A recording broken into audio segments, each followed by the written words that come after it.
Welcome to SVG-TV News for Monday, May 11th, 2015. I'm Lafern Fraser with the details. A small Blackbird aircraft with 2 persons on board crash-landed earlier this afternoon on a 3-acre plot of land owned by Ernestine Medica in the Langley Park area of Georgetown on the windward side of mainland St. Vincent. The cause of the crash landing, which occurred between 2:30 and 3 p.m., is not known at this time. Security officer at the Langley Park airstrip, Leon Yearwood, who witnessed the incident, said that the plane was at good height but seemed to have lost power and was gliding by the winds. He said it then clipped some motel trees before crash landing onto the farmland owned by Medica. And by the shed they're sitting, when the aircraft come along from the west side, fly along that train, the wind was very high and hazy. And at one time I just hear the aircraft lose power, the engine cut. And the pilot now try to glide she around so. Okay? And as you get to those coconut trees,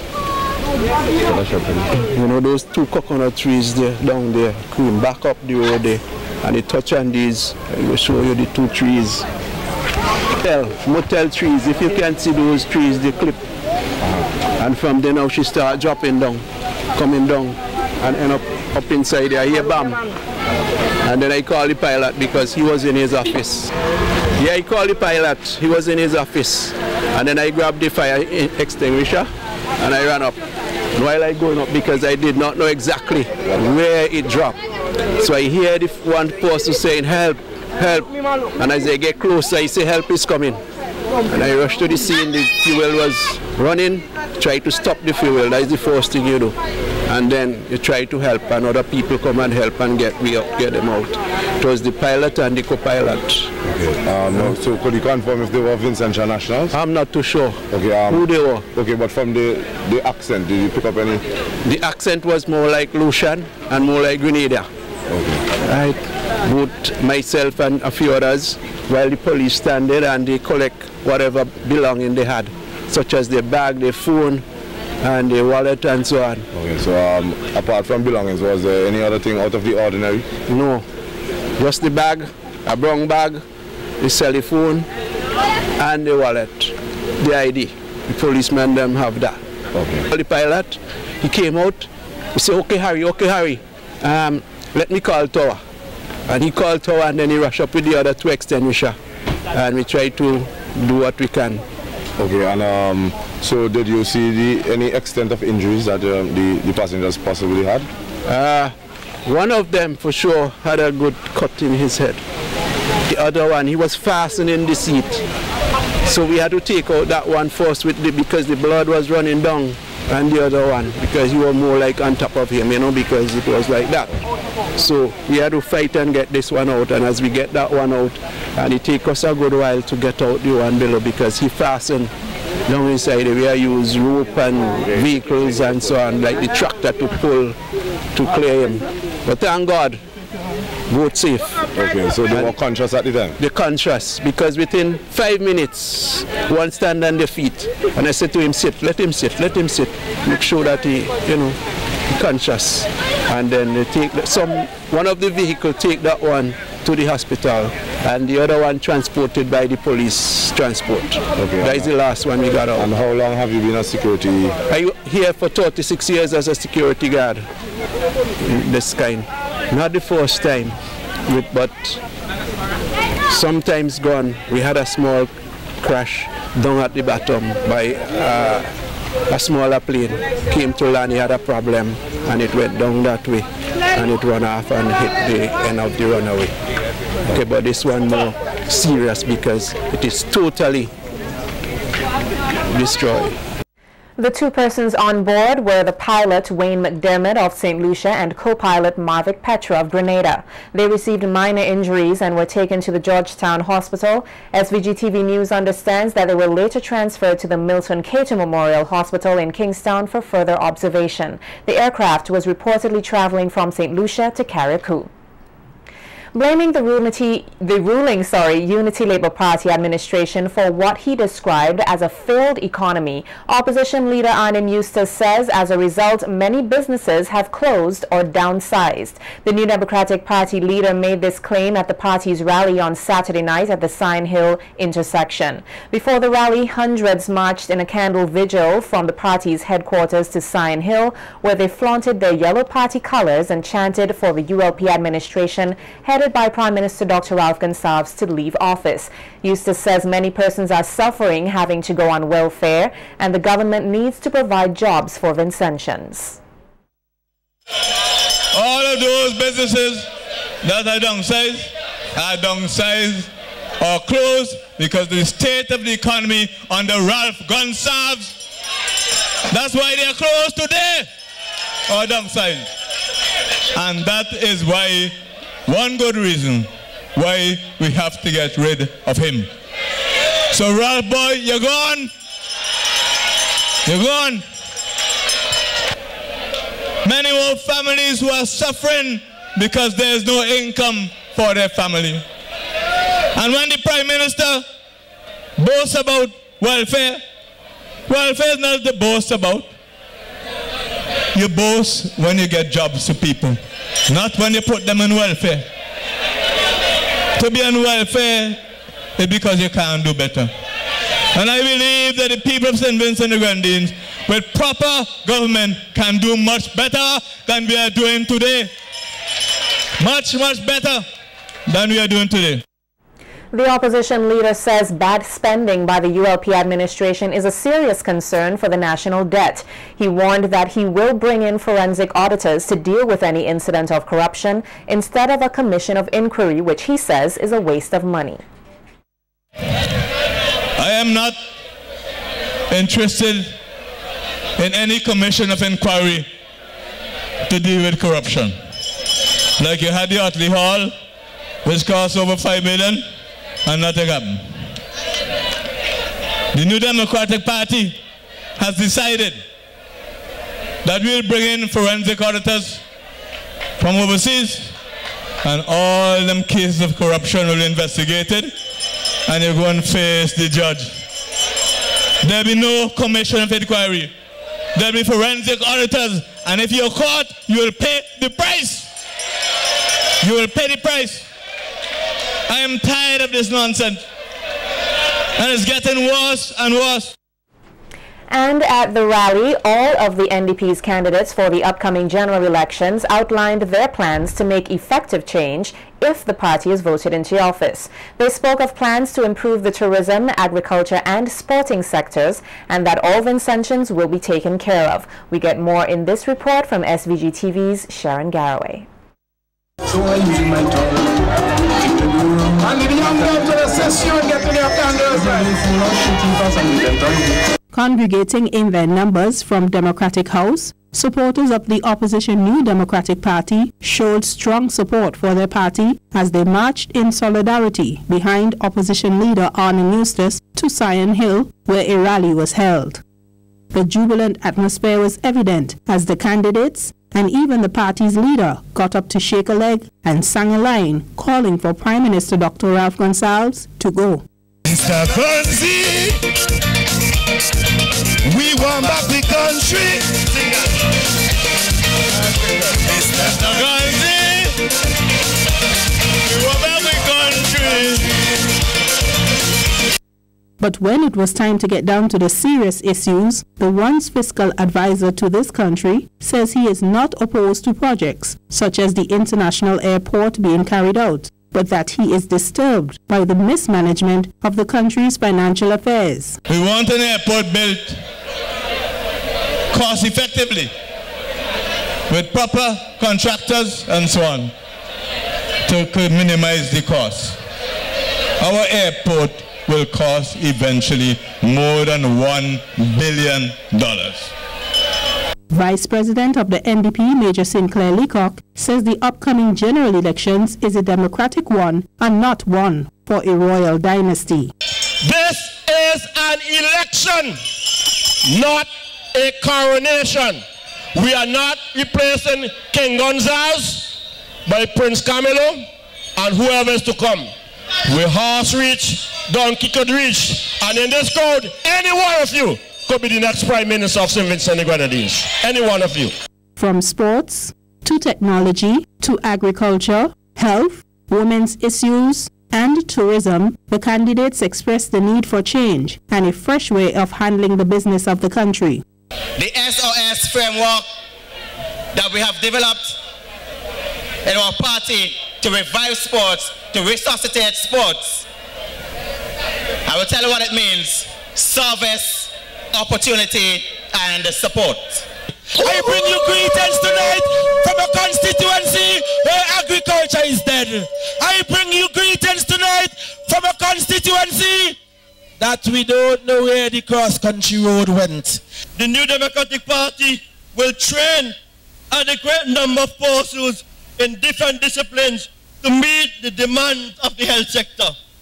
A call was also made for the party supporters to refrain from aggressive behavior and to show love to heal the country. Let us not go ahead or continue with this division. It is in the interest of the ULP and the ULP administration for us to be divided. Because you know why? United we stand. You cannot break a united people. Although not present, West Kingstown Representative Daniel Cummings and West St. George candidate Dr. Julian Ferdinand reminded persons to register and vote for change. The call for change and a more effective way of running the affairs of the country is what the NDP is basing its campaign on heading into the upcoming general elections, constitutionally due by March 2016, but widely expected this year. Sharon Garraway reporting for SVGTV News. The returning nationals of St. Vincent and the Grenadines today made another contribution to the construction and completion of the Argyle International Airport project. At today's handing over ceremony held at the Governor General's residence, a check valued at $35,000 was presented to the International Airport Development Company's Chief Executive Officer, Dr. Rudy Matthias, and Governor General Sir Frederick Ballantyne. Chairperson of the returning nationals SVG Group, Nayoka Clouden, says the funds handed over are from the organization's latest fundraising events held in December of 2014 and April of this year. Years ago, when we started this venture, Dr. Matthias and his workforce were moving mountains and filling valleys. Now I think they're installing escalators and baggage carousels. So I think we can safely say it won't be long now. Thank heavens. As was said all those years ago, we are glad to be numbered among our countrymen who are working towards the building and betterment of our country. Like everyone else, we know that the Argyle International Airport will bring enormous benefits to our country. And CEO of the IADC, Dr. Rudy Matthias, thanked the group for its continued support to the International Airport project. Dr. Matthias also provided an update on the progress of work being done on the airport site and says he's confident that the airport will become operational during this year. Right now, if you go out there, you would see that we are doing the pavement works on the runway as well as on the aprons. And we are substantially advancing those works, especially on the apron. And we expect that with good weather, or if the weather is not worse than it has been in recent years, that we should be able to complete the pavement works, that is on the runway itself as well as in the aprons, by August. And if we don't get it done by August, we believe that we should get it done by September. So that is our target, and we are working steadfastly to achieving that. And it is quite doable, given what we have done so far. You would see also that we are working on the river. There are two significant drainage systems that we are working on right now, but the river is the bigger of the two. And you must have seen when you visited that we have 5 tunnels that we are building using metallic structures. We imported them from Mexico. They cost about $3 million US. And so we are installing those, and at the rate at which we are going, we believe that we should be able to do the 2 structures, the 2 drainage structures, by the end of June or thereabouts. Meanwhile, Governor General Sir Frederick Ballantyne says the biggest checks he has received since he has been Governor General are those handed over by the returning nationals of SVG. and keep wondering whether I can take that up to the bank. The check itself is so large. As Dr. Matthias said, when I asked him the amount, I honestly didn't believe that we were going to receive a check of this significance today, because times are particularly hard in St. Vincent and the Grenadines and throughout the world. And any fundraising event which raises this large amount of money signifies to us not only your contribution and your faith in the project, but also the faith of Vincentians in the project, because they're the ones who support by buying tickets, etc. I'd like to sincerely thank you. I'd like to thank Dr. Matthias for a comprehensive review of the project. And I'd like to use this opportunity to remind you that in spite of all that he says, that there's still a lot to be done. A framed photograph of the group's first donation to the airport project was also presented to the Governor General, along with a card bearing the signatures of all group members.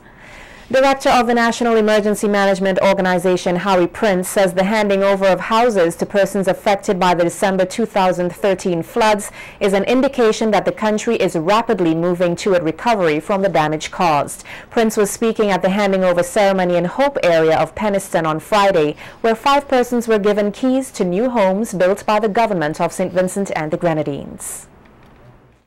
I want to congratulate all the recipients of these houses today. I also must congratulate the government of St. Vincent and the Grenadines for again rising to the occasion and for making sure that people are given the comfort that they deserve. This government has done human and very good job in this and many other instances before, and I am very happy once again to be associated with a government that is doing the kind of work that we see it doing. The recipients of the houses are Joel Nathaniel Joseph, Nadine Williams, Robert Simmons, James Johnny Brown, and Claudius Haywood. 2 of the recipients expressed their feelings on receiving the new houses. Good afternoon to the audience. Ladies and gentlemen, I am here with a little sad feelings, a little glad sad feelings. Thanks to the government of St. Vincent and the Grenadines.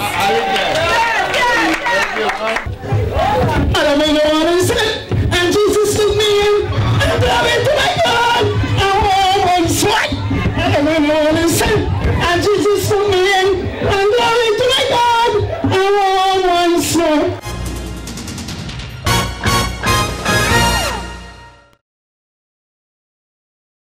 Described as the most energy-efficient hydropower plant, the St. Vincent and the Grenadines Electricity Services Limited VINLEC says when completed, the Richmond power plant will be saving Vincentians $3.5 million in fuel costs annually. SVG-TV's Sharon Garraway visited the site where rehabilitation work is taking place and filed this report.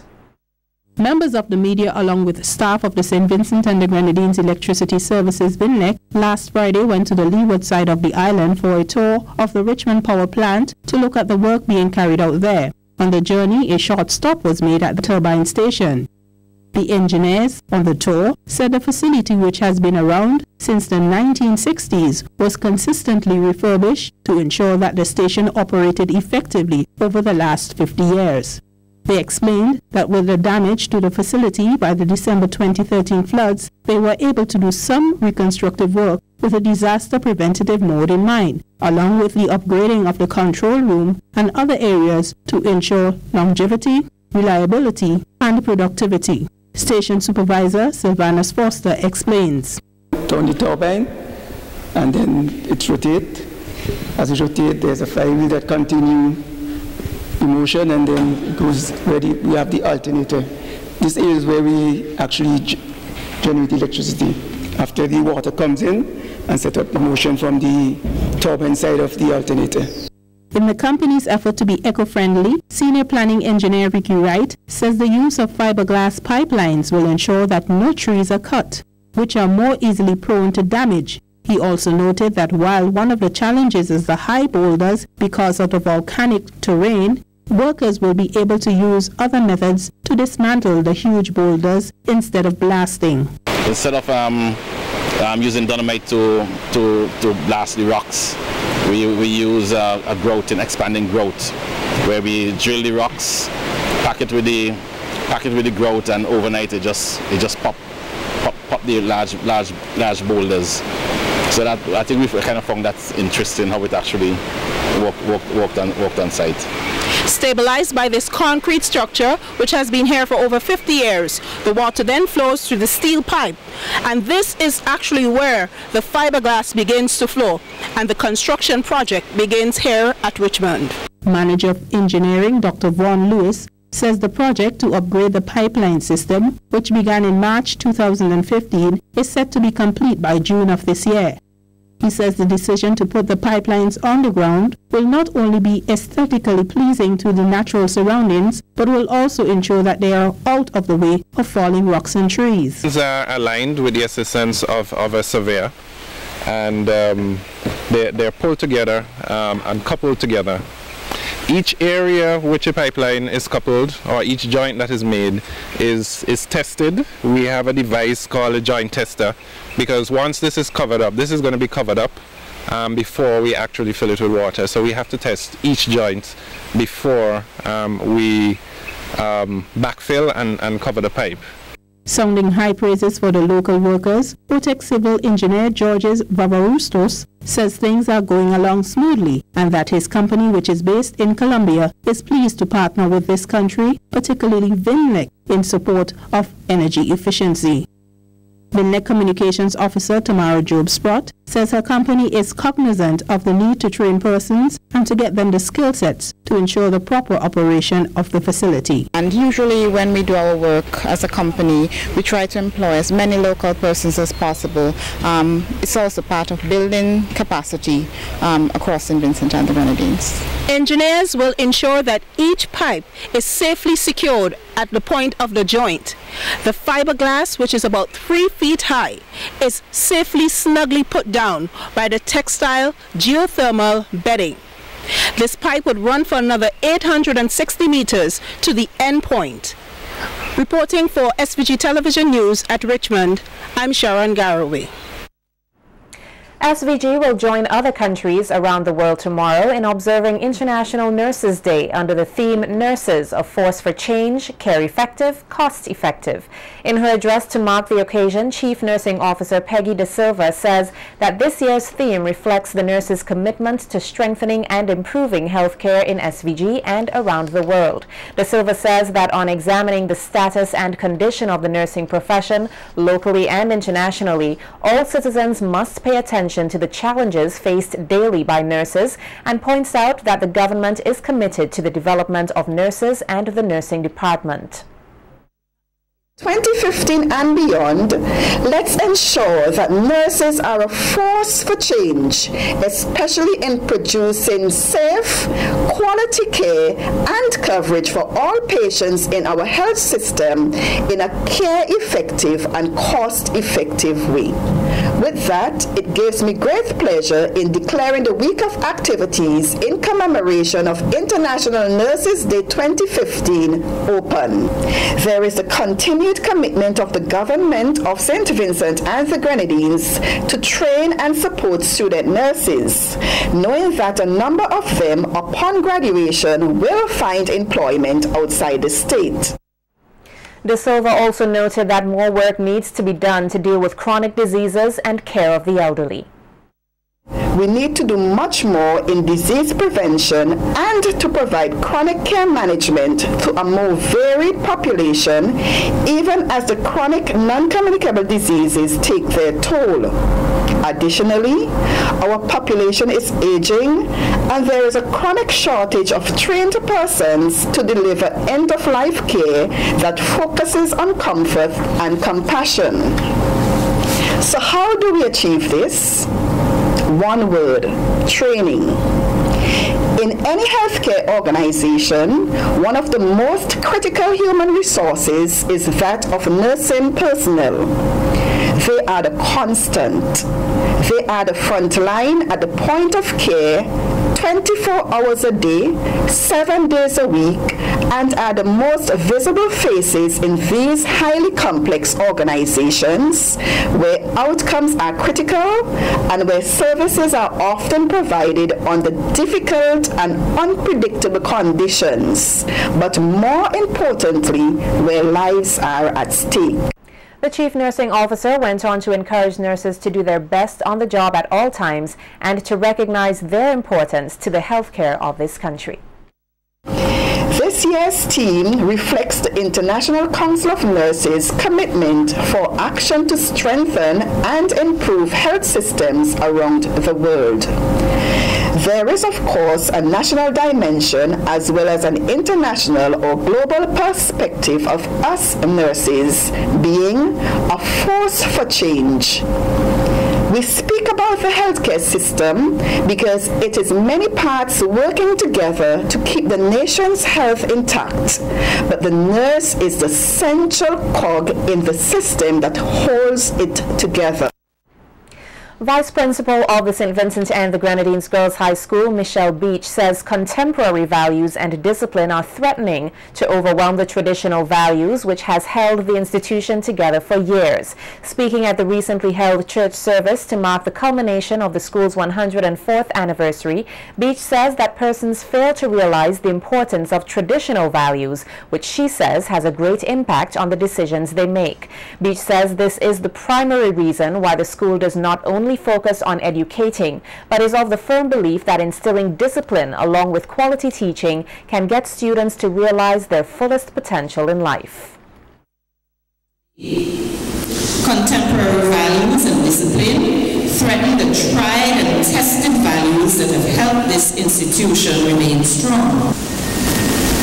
The landmarks of respect, discipline, and godly faith are at risk of being removed as many strive to become individualistic and modernized.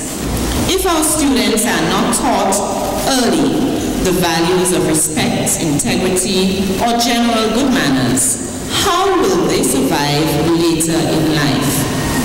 These basic fundamental principles, if strictly adhered to, can only redound to students' future success. The vice principal also appealed to the students to maintain their boundaries. Beach told the students these boundaries, such as those of respect and proper behavior, are important since they can carry them through life with fewer regrets and result in a happier life. As we celebrate 104 years of this great institution, let us remember the boundaries and endeavor to keep them for the good of each girl that enters its portals. Let us ask God for wisdom to make the decisions that will make it relevant to today's world while keeping the founding boundaries that have made it strong. Dave Sutton, a 40-year-old farmer of Georgetown, was this morning sentenced to a 2-year jail term by Chief Magistrate Rayshan Brown Matthias when he appeared at the Serious Offences Court and pleaded guilty to 2 separate charges of gun and ammunition possession on February 19, 2014 at Georgetown. Sutton was intercepted with a shotgun which contained 2 rounds of ammunition by members of the Rapid Response Unit who were on mobile patrol in the Georgetown district. He was at the time walking across an open playing field and had a bag in his possession which contained the gun and ammunition. In other court news, Eric Neverson, a resident from Cane End, was this morning ordered to stand trial at the next practical sitting of the criminal session at the High Court in Kingstown. The order was given by Chief Magistrate Rayshan Brown Matthias at the conclusion of a preliminary inquiry. Neverson is accused of arming himself with a cutlass and inflicting a wound to the forehead of Joseph Caruth of the same address during an altercation on March 14, 2015.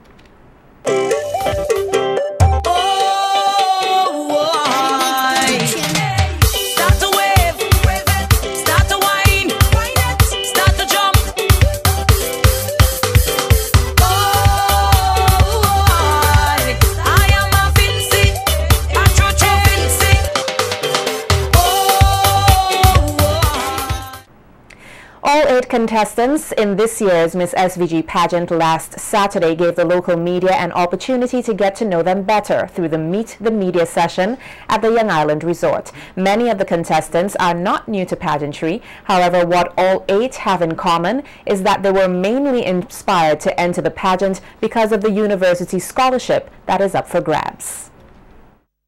University scholarship valued at $80,000 was my inspiration to enter this pageant. Also, I want to stand as a role model for females, especially my niece. I want them to realize that with hard work and determination, they can realize their dreams. Right. And how are preparations going? Preparations are very intense. They are hectic, but we are currently told if we do not work hard, then we won't be successful. So yes, preparations are going okay, but we are getting there. Is this your first pageant? No, please, it is not my first pageant. I actually entered the Miss North Hollywood pageant in 2013, where I was placed the first runner-up. All right, so this is your second pageant. Yes, please. And what inspired you to enter the Miss SVG pageant? There are many inspirations, but those that stand out are the fact that my 8 brothers are behind me. They are encouraging me, and that's a lot of motivation. And the next is the fact that there are a lot of young ladies in my community who look up to me. So I want to be the one that leads the way for them. All right. And the scholarship, I'm sure, is also an Of course. I entered Miss St. Joseph's Convent, Kingstown in 2011, and I was queen, the senior queen of that year, and I represented St. Convent in the National Secondary Schools Miss Heritage pageant in the same year, and I was second runner-up. All right, and you said your mother entered. Tell us what's your mother's name, and did she win Miss SVG? Tell us. My mom's name is Camille Johnson. I don't remember the year, but I'm sure she was first runner-up. She was first runner-up. All right. Precious, tell us what competitive advantage you have, what you think would set you apart from the other contenders to allow you to be crowned Miss SVG 2015.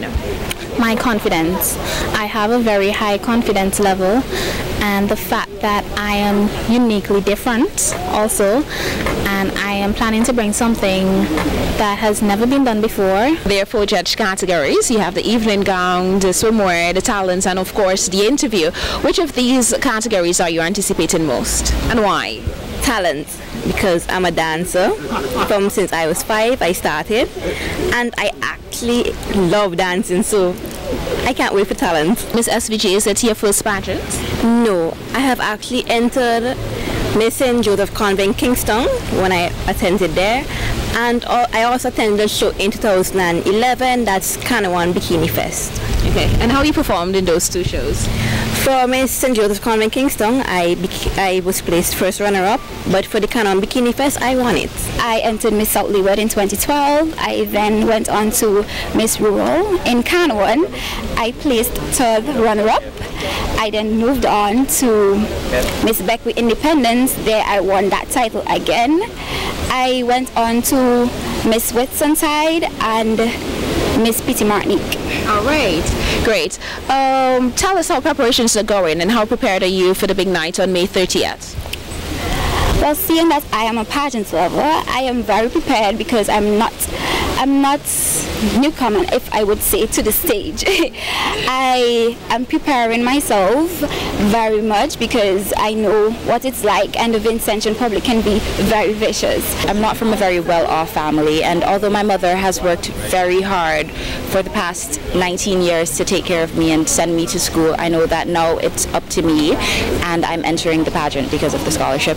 I also think that I'd make a great ambassador for St. Vincent and the Grenadines. I might be young, I'm the youngest in the pageant at the moment, but I know that tourism is everybody's business, and as an ambassador for St. Vincent, I would make it my business to sell St. Vincent to the world. All right, and if you are crowned Miss SVG 2015, granted the scholarship, what area of study would you pursue?